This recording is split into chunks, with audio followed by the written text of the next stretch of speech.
পরিবর্তন করার চেষ্টা করেন। আল্লাহ তাআলা বলেন, ইয়া আইয়ুহার রাসূল, হে আমার বন্ধু, বাল্লিগ, আপনি তাবলীগ করবেন।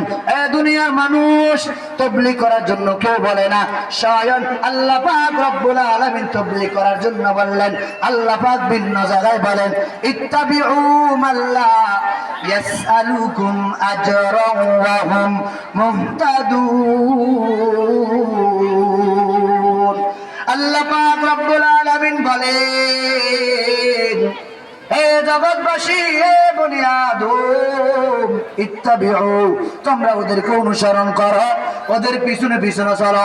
মাল্লা ইয়াসআলুকুম, যারা তোমাদের কাছে কোনো বিনিময় চায় না। এরে আব্বাজান, দেখা থেকে মানুষ আসিয়া হাতিয়ার মানুষদেরকে পথের পরে যায় দাওয়াত দেয়, হে আব্বাজান, যদি আপনি নামাজটা পড়েন আপনার জীবন পরিবর্তন হবে। আল্লাহর নবী বলেন,